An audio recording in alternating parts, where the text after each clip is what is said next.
Welcome back to Unsolved Mysteries. We usually think of ancient Egypt as a land of gold, majesty, and peaceful kings sleeping for eternity. But in 1886, near the Valley of the Kings, archaeologists opened a plain, undecorated cedar box and found a nightmare. Inside was not a king at peace. It was a body that looked like it had been frozen in the middle of a seizure. The head was thrown back violently, the muscles were twisted, and the mouth was wide open, locked in a silent, eternal scream that has lasted for 3,000 years. Today is episode 6 of our 400-day journey. We are investigating the most terrifying corpse ever found in the ancient world, Unknown Man-E, better known as the Screaming Mummy. Who was he? And what horrifying crime did he commit to deserve a punishment worse than death? Let's step into the tomb. When the famous Egyptologist Gaston Maspero first examined the body, he knew immediately that this was an abomination. Every other mummy in the royal cache was treated with respect. Their brains were removed through the nose, their organs were taken out and placed in jars, and they were wrapped in pure white linen. This was done to preserve the body for the afterlife. But Unknown Man-E was different. His brain was left to rot inside his skull. His organs were never removed. And most shockingly, he wasn't wrapped in linen. He was wrapped in sheepskin. To us, that sounds like nothing. But to an ancient Egyptian, sheepskin was ritually impure.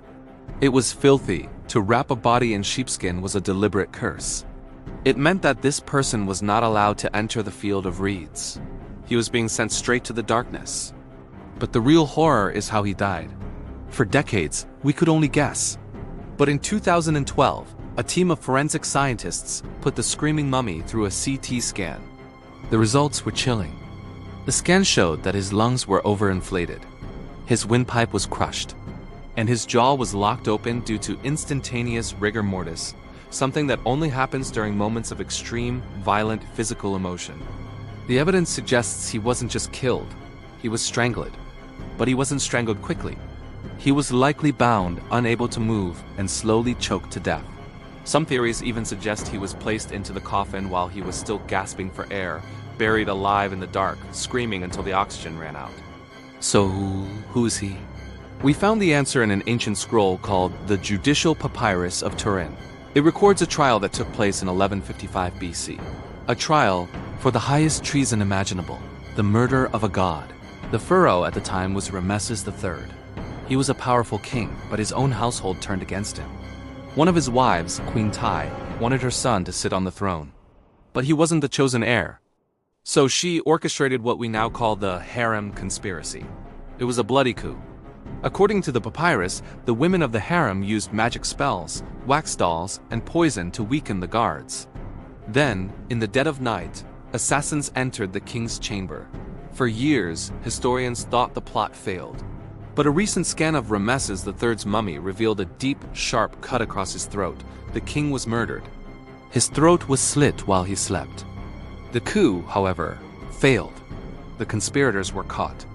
The queen, the generals, and the sorcerers were executed. But the son Prince Pentuer was given a special punishment. The text says he was left alone to take his own life. We believe the Screaming Mummy is Prince Pentuer. But the priests weren't satisfied with just his death. They wanted to destroy his soul. In ancient Egyptian religion, your name is your soul. If your name is spoken, you live forever. If your name is erased, you cease to exist. This mummy has no name on his coffin. He is anonymous.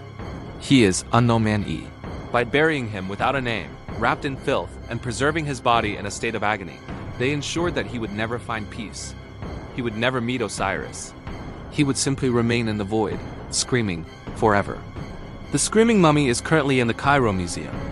Visitors say that when you look at him, you don't feel the majesty of history. You feel pain. You feel the terror of a man watching the coffin lid close, knowing he is damned. Was justice served? Or is this the most brutal revenge in human history?